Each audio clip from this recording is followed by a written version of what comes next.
We're Hi, live. everybody.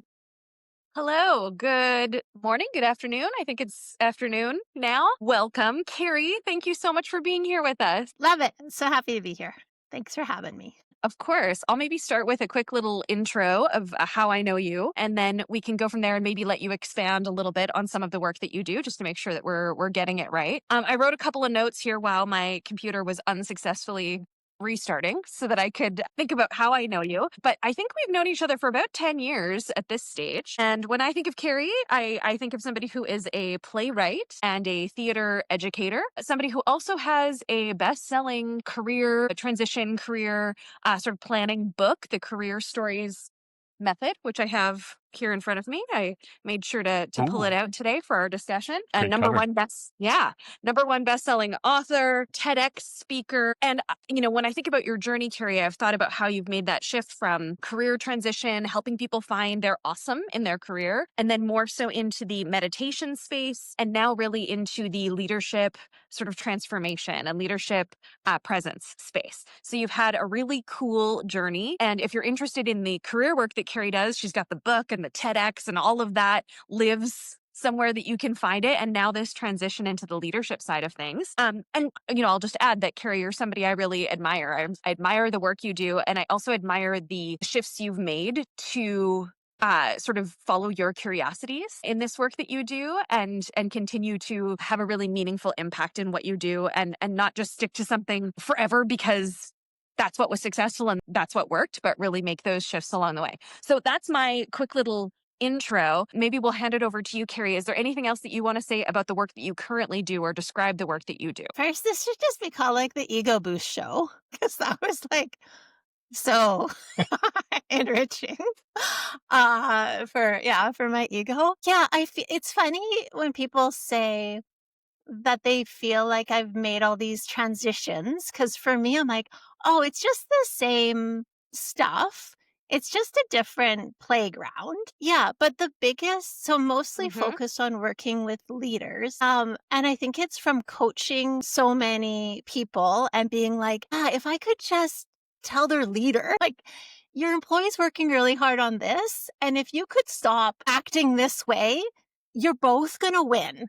And so got really interested in like, how could I take these conversations that I'm having just with one person and then bring it into an organization? So kind of less focus on individual leadership development, but what can it look like? Yeah, in an organization, but it's the same stuff. Like it's still theater informed. It's still mindfulness based. Yeah, just the conversation of helping people to land a job became less interesting for me. So I just went, yeah, got more meat to it.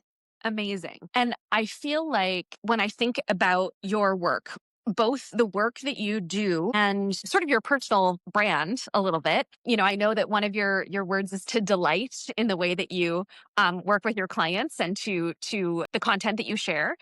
But two words that kind of come to mind for me and why I think it aligns so well with this idea of doing less to do more is when I think of you, I think of like a sense of ease in the work that you Mm. do, like a sense of ease, a sense of joy, and also sort of like an expansiveness to what you do. Like it's really open, it's really curious, but it doesn't feel like heavy or stressful, from what I'm seeing from you. And so as we have this conversation today, I'm sort of curious about two sides of things. One, how have you, if that's accurate, how have you found that sense of ease in the work that you're doing? But then also, I would love to dive into a little bit of like what you're finding in terms of how leaders can, do less to do more. Like, are we overcomplicating leadership a little bit? So maybe let's start with my sort of perception of you. Like, I see this ease and expansiveness. Is that accurate? And how have you sort of, built a career and this work that allows you to have that ease? Whew. Yeah. So, yes, it's true that I have an ease and expansiveness. I actually think the root is spontaneity. So I'm really in tune with allowing the spontaneous ideas, spontaneous energy, things that I think I used to hide or be like, that's way too goofy and childish to show.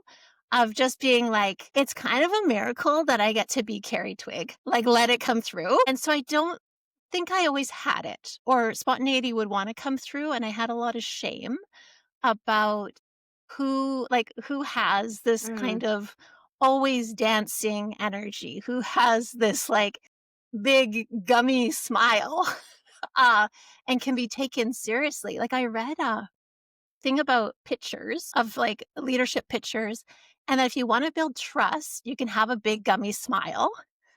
So it could be, here's Kerri Twigg, executive. But if you wanted to sell a service like coaching or like get them to do something, no gums allowed. It has to be a sort of like, I can't even fake smile, but it's like subdued. So there is like a thing on like, yeah, credibility and showing that. I have it Mhm. and have just over time realized that for me, I have more value for people letting the spontaneity pop through and matching it strategically, like with strategy, like credibility, so that people don't, I'm not just pure chaos. It has more value and it's actually more rare. Like it's not hard to sit and stuff your emotions down and pretend you don't care and to be stoic and to like, it's actually not hard. It's so common. I feel like moving into leaders, I think when people go to work, I still think it's theater work. It's still, we're choosing to be a character. And what people see us doing over Yeah. time, like consistently, is the character. So if you're always walking into the office and you're grumpy and you're stoic and you're saying no to all ideas, that's the character of you. And I've just started like bringing that idea to leaders of like, if you were a character and we were filming you, like how you enter the office or how you like, if you're virtual, how you join spaces, like if we were to film you all the time and someone was to watch you, what idea would they get about the character that you are as a leader? And a lot of people are Mhm. like, like I wouldn't like them. I wouldn't want to watch them. It's not who I want to be. Right. So I think there's a choice in of all the ways that you could show up in your work, especially to lead and inspire and guide others. How are you choosing it? And what are you allowing to come through? And one of them is, yeah, where is your sense of ease? I was just going to ask, how does it align with this idea of like, there's a character, but then also authenticity? Like, how do those two things sort of work together? Because I would imagine that that sense of ease is still that sort of, there's alignment there, even if you're sort of in character as a leader. Like, how do you bring the authenticity into that? Yeah. So I think that there's characters development that would be like a Stanislavski like acting theory where you're pretending to be someone else in order to serve the show. And then there's another like I call it applied theater.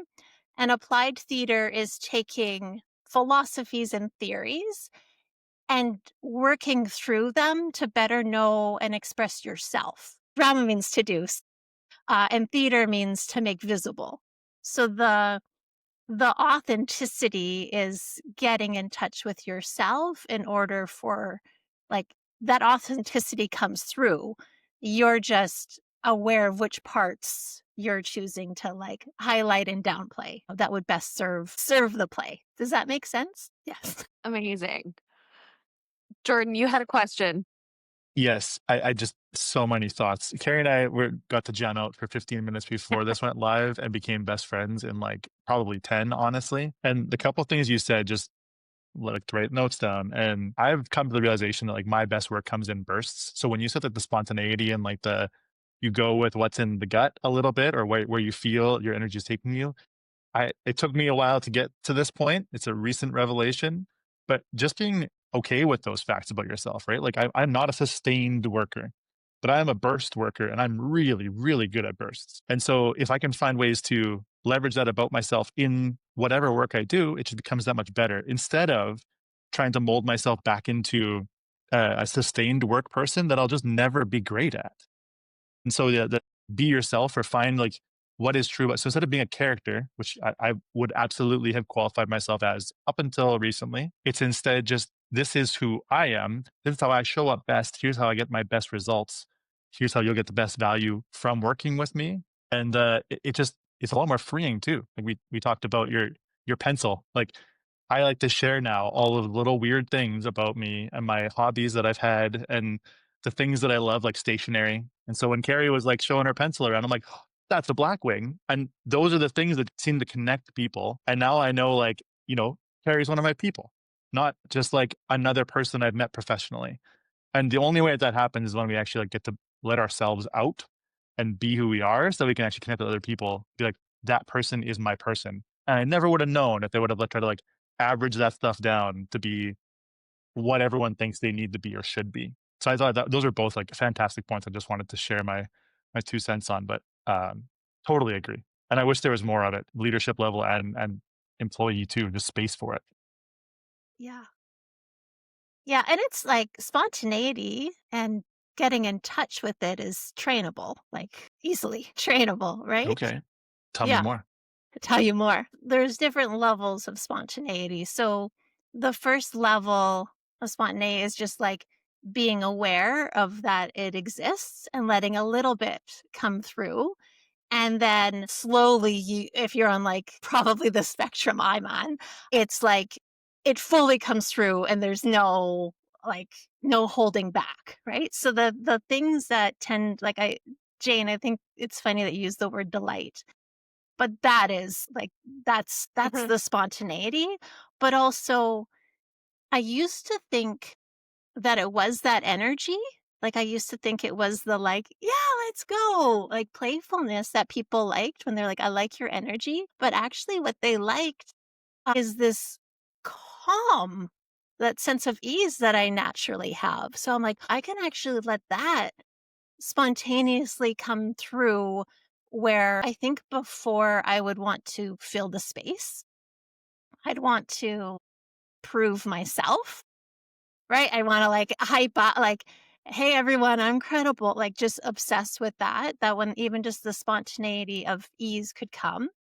So, the first way that I teach it and I've taught this at, like, crown corporations, I've done this in government with, like, lead ministers there, but to just get a first taste of spontaneity is just stand up. I'm gonna try with my mic on. I'll explain it and then I'm gonna demonstrate it for, like, a couple seconds. But you just stand up Sure. one side of the room and then just walk to the other side. Turn around, walk to the other side, and just kind of keep walking back and forth. And at some point, a little somethingness, like a little burst, like where you're going to want to like give a little flick of your hand or just lift your foot a little bit, like something, a little somethingness is going to come. It's going to change your walk from normal to like a little bit playful. And you're just going to let it. And you just go back and forth. And as you go, more and more spontaneity. And it's amazing if you do this in a group of people, how at the end, everyone has like a huge smile on their face. And I'm like, yeah, you've just channeled it. And because it comes to everybody, like the energy comes to everyone, we've just got really good at like, not now, hold it back, be calm. So I'm going to show you. I'll probably, no, 30 seconds. Okay. You can do it too if you want. So sick. I'm Normal, frantically writing notes down here so I can capture all of this and the steps. normal. I'm not even walking normal. I'm already doing something weird with my hands. Mm. I'm already like within 3 laps. And That's it's amazing. something like I wrote down. Oh, sorry. no, go. What did you write down?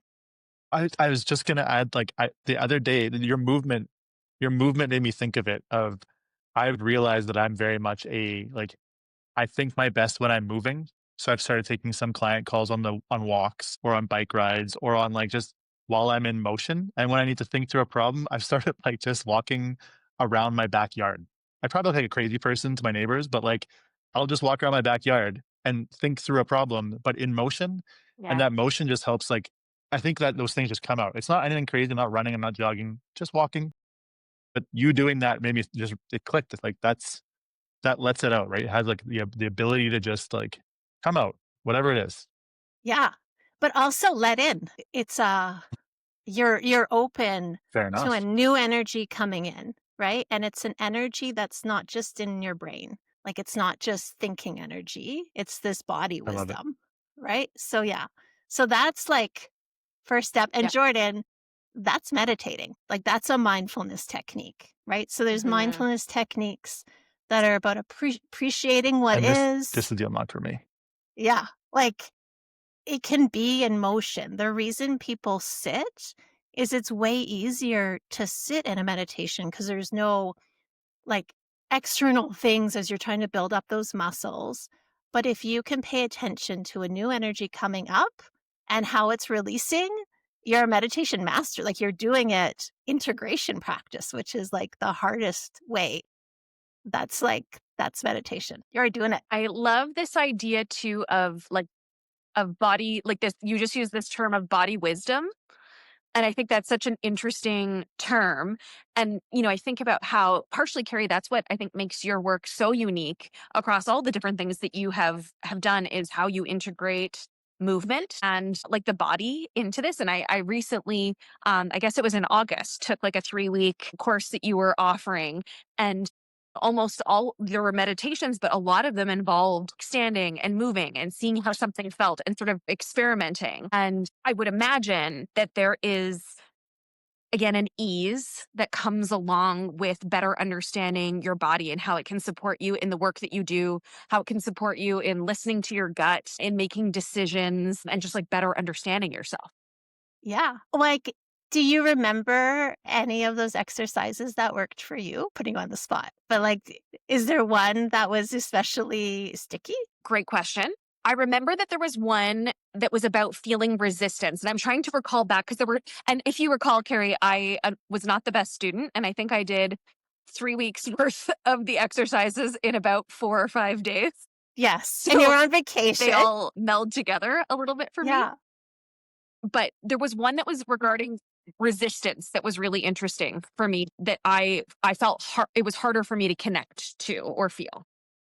So Jordan, for this, like for the resistance one, it was finding there's something that you want to do, but like the resistance, you feel it in your body.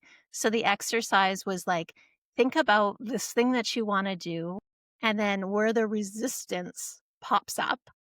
And then it was actually giving voice to that resistance and moving from it, and then choosing what another action would be. Yeah. I appreciate that. I really enjoyed that 3-week course. And I know that there's maybe people who will be watching live or will catch this later, but I really encourage you to look up Kerri's work, to follow her on LinkedIn, because I work in the leadership space too, but the work that I do is very like practical leadership skills. And I think that the work that you're doing is really like transformative at a different level. And they all have their place in terms of meeting the needs of where leaders are at. But I think it has the potential to not just change the way people lead, but the way like people live the work that you're doing, which I think is really cool. I think it can inform a lot of other areas of people's lives. And you talk about this resistance and experimenting, through movement. I think there's an opportunity to like bring that not just to your leadership and your work, but your life, which is really cool. And I'm just going to jump in quick. Jane, like the work you're talking about, Kerri, reminds me so much of the work that Tamara does too. Like every Mhm. time we talk to someone like this, that just like is taking an approach to leadership and culture that's a little different than the norm. It just widens my perspective every time of like, there's so many more options out there. And we continually try to like do the same things over and over and over again. And then like we all are shocked that the results are the same. And it's just, I'd love to encourage the same thing. If someone is listening to this and they're like, you know what, I'm sick of the classic leadership advice or training or culture building, these are people to reach out to. Like these are Jane, you, Kerri, Mara, you're all doing the work that like needs to happen to make businesses function better, both for the leaders and for the employees they lead, because the traditional is not working. Like, I don't think you'd find many people who are like, I love the traditional way of leadership management and employee culture. It's been so good for us and we've been getting great results. Like, it's maybe time to try something new. And if you haven't experimented with this kind of stuff yet, I just strongly encourage these are your people. Reach out to somebody and have the conversation. Your mind will just be blown with what's possible. I think COVID started the conversation where we all slowed down enough to think what actually mattered to us. But how can we actually like put that into practice? Like walk the walk after talking it, of truly trying to find the things that matter most so we can do more higher quality of that work and those actions and less of the noise and the distraction and the 8-hour sessions. Like no one can learn for 8 hours. I was talking to Kerri before. Again, I don't want more business books at night. I just want like a book to read that's enjoyable, that I'm just going to like, not a fiction that I'm going to get like, attached to the characters, not a nonfiction where I'm going to try to learn something, but just to experience the book, Yeah. period. Like we need more of that, just space, the walking, the whatever, like the nothingness of enjoy what is calm and ease and just be in it without having to like theater, without having to like act some way or be something. It's just amazing. I love this perspective on it so, so much. Yeah.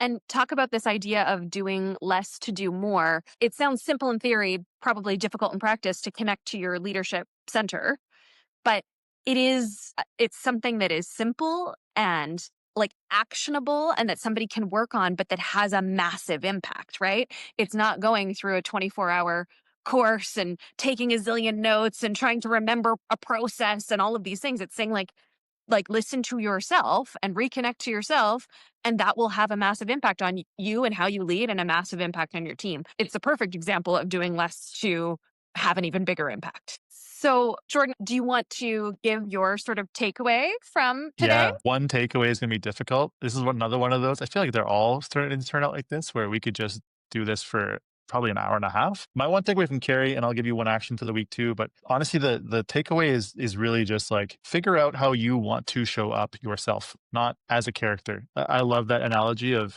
which character are you being and who are you actually? And instead of being ashamed, worried, whatever of who you are actually, start letting it out because your people will find you and they'll more quickly identify you so they can recognize your value, your talent, your whatever it is you bring to the table. It's almost like a be the black wing, like be the unique thing that stands out that people can identify. And if they know it's that, they'll be like, I like that. I want more of it. Yeah. And I think like in terms of the action, I just wanted to share with everybody because I'm somewhat proud. I started knitting with my son last night and I made this. And it's not much. It's just like a 5 knit long piece of knitting. But it was great because we got to slow down and do something together that neither of us were good at. And then my wife and I got to spend another 45 minutes doing it at night. And it was great because we did it and talked, and it wasn't distracting us. It wasn't teaching us something. It wasn't shoving information down our throats. It was actually less to do more. We got to spend time connecting instead of consuming. So pick up a slow hobby. That's my action for this week, like something that's not screens, and just enjoy it. That's it. I love that. I love that so much. Yeah, creating instead of consuming. I think my takeaway from this, okay, so the takeaway that stands with me is it was a good reminder on the leadership center piece because I recall that work that we did in that 3-week course, Kerri. So it has me thinking about that for myself personally. And I would encourage other leaders to think about that. And really, I think the takeaway is I really encourage folks, if you're not already following Kerri, follow her work on Yes. LinkedIn. And I think that you will over time see content that sort of supports you in exercises that can help you find that leadership center. So that's probably my main takeaway for folks. Kerri, I do feel like we could 100% do a part 2 to this talk at some point. We'll find a way to do a part 2 with less of a time lag than we currently have today. But we so appreciate you being here. Thank you so much. And we would love to have you back to even dig a little deeper into some of these things in the future. I love it. Be the Black Wing. I wish that would be an amazing. Jane, we're going to work on it. Sponsored by Okay. Blackwing coming soon. You heard it here Next first. steps. They're a beautiful piece of art and tool at the same time. Again, it aligns really well with less. I'll send the email. Okay. Thank you so much. Happy Monday. Have a great week, everybody. Thank you so much, Kerri. And we will Yes. be back again. Okay. Yes. Thanks so much. See you, everybody. Bye.